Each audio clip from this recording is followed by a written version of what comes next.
Now the first step to making this incredible Korean rice cake and spicy pork by Chang and Momofuku. We need to cut some onions. Now the first time I ever had this dish or Korean rice cakes in general was back in about 2011, 2012. Back in my food truck days.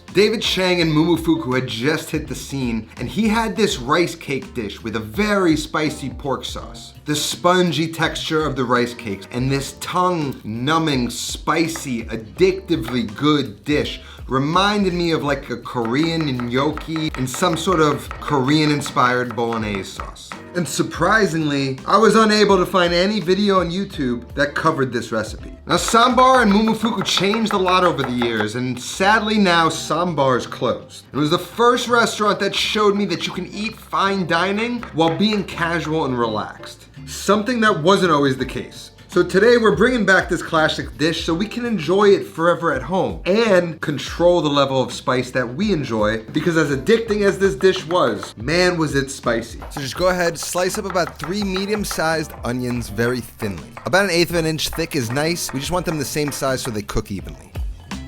Next up, I'm gonna take 3 cloves of garlic, cut them in half, remove their skins, and then slice them as thin as you can. Next up, some scallions that we're gonna chop up really fine for garnish. Just gonna cut the whites off, cut the greens in half just to make them manageable. Get them in a nice bunch and slice very thin. Next up are some greens that go into the sauce. And we're gonna be using bok choy. Now I shopped at my Asian market, H Mart, and they have all sorts of goodies when you want to cook Asian dishes. And they got these little baby bok choys. You might see them bigger. We just need, maybe a 1/2 cup to a cup of these diced. So I'm just going to cut them in half, like so. Then I'm gonna cut those halves in half. So we got this, and then we're gonna line them up, give them a chop. And go through and just chop up the rest of them.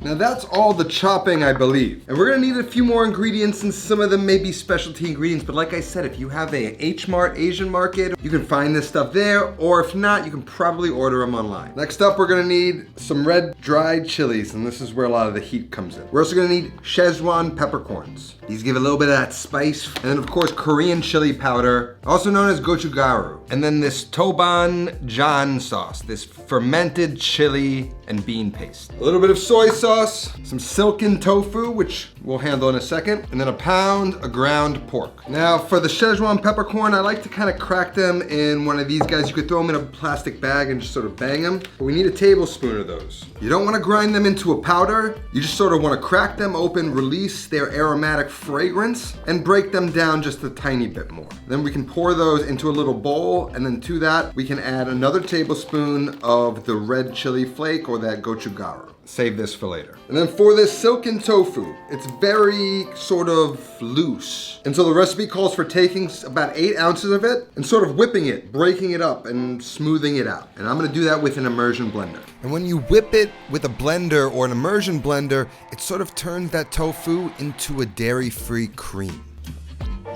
That might be an interesting way to substitute cream in a vodka sauce for a dairy-free vodka. And then of course we've got these cylindrical rice cakes. It says tteokbokki rice cakes, but tteokbokki I believe is a preparation of rice cakes. It's not rice cakes. Again, I found these at H Mart. They should be at a Asian market. Otherwise, I'm sure you can find them on the internet. What I'm gonna do is take these kind of longer pieces, maybe about 1 pound of them, and then I'm just gonna line them up, and I'm gonna cut them in half.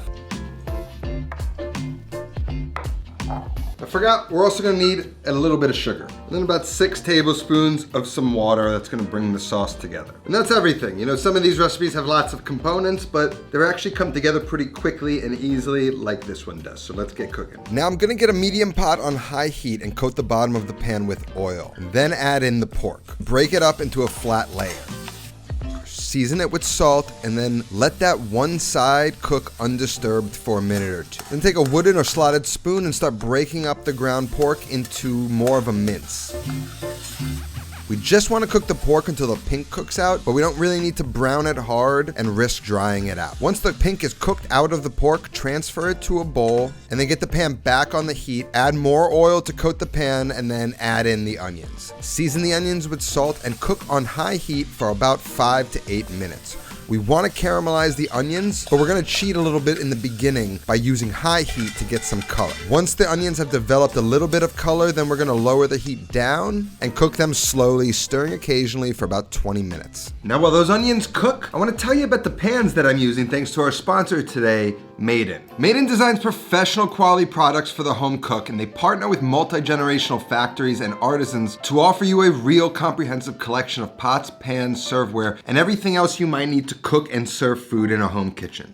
And it's really how wide and large their selection of quality items are that I love so much about Maiden. Maiden stainless clad pans are crafted in Italy and made of a premium 5-ply stainless steel material, which allows for superior heat retention, even heating, and ease of heat control. The handles on the pans are designed to stay cool and are ergonomic to help balance the pan. And for me, when choosing a pan, assuming you got good stainless steel, the handle is the most important part. The handle can't be too round and it also can't be too sharp. It's gotta feel comfortable, and Maiden's is just right. And the curvature in a lot of the stainless steel pans are great for flipping and keeping sauces in the pan. And when you're making a recipe like this, you kind of need a few of these pans. So being stocked up with a variety of these guys, it's just kind of essential if you enjoy home cooking. So if you're looking to get geared up on some amazing stainless steel by our longtime friends at Maiden, head on down to the link in the description and let's jump back into the recipe. Now those onions have about 10 more minutes to caramelize on low heat. I'm gonna move those to the side and work on the flavor bomb in this recipe. In a small pot, get about 5 tablespoons of oil in the pot on medium heat. Now in Chang's recipe, he calls for an astonishing 2 lightly packed cups of these chilies. That's too much heat for me. 5 chilies is plenty,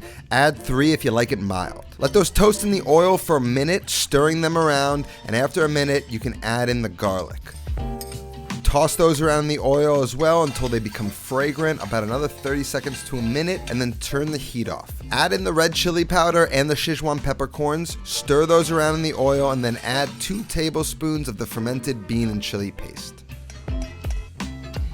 Stir that all together to combine it, and that's going to add an insane amount of flavor to this dish. Set that off to the side. And by now, those onions should almost be done. We're trying to caramelize them to pull out that sweetness, which will act as a balance to the spicy in this dish. Once the onions are soft and caramelized, we're gonna add the pork back to them. Get it all mixed up, and then we're gonna add in the water. Then 1 tablespoon of some sugar. And then in honor of Chang, we're using a few tablespoons of Momofuku soy sauce. Mix it all together and then add in a pinch of salt and then throw in that chili paste we worked on earlier. Get that all incorporated. Now we can add in the chopped bok choy, season those with salt, and then get those worked in. And then we can go in with that creamy tofu mixture. And this is where it really starts to get that bolognese vibe working. And in my opinion, it's just a pretty brilliant use of tofu in something like this. Stir it all together, and now that it's creamy, let it simmer for a few minutes and it should be ready to use. Next, we can handle the rice cakes. Now, as you see, I threw them in some boiling salted water, just like you would pasta, which is one way to do it, but I forgot I wanted to cook them in a pan. So disregard the pot of water, but you can cook them just like pasta. And in a large pan, add enough oil to coat the bottom of the pan, and once it's hot, add in all of the rice cakes and leave them to start to brown on one side and get crispy. Once you start to see some color developing on one side, you can start to move them around, try and get them nicely brown and crispy on all sides. You can brown them a little bit more than I did. I was just in a bit of a rush, but browning them gives the rice cakes great texture. Once browned, add in the pork sauce and stir to coat the rice cakes in that sauce. Make sure you add enough for it to be a little bit saucy here, and you can add some water if you need. And once the sauce coats the rice cakes, we're ready to serve. To plate, I like to use a nice big platter, and I'm just gonna take those rice cakes in that spicy pork and just mound it really high. And then for the garnish, we're gonna take those chopped up scallions and we're almost gonna cover the top of the rice cakes. And then finally, we take some packaged fried shallots, and then you're just gonna cover the whole platter with them. That's gonna add some additional texture and flavor. Now, I've gotta admit, I remember as much as I loved eating this dish, it was just a little too spicy for me. We had to fight through each bite, sweating, and it just sort of fried my palate for the rest of the night. But this, it's spicy. I'm sweating, but I'm not like bugging out. It's got flavor, it's got texture. This is a must-try dish. Mouth-numbing, addictingly spicy, and now you can make it at home. The recipe's gonna be down in the description. That's all that I have today. I'll see you next time. Until then, take care of yourself and go feed yourself.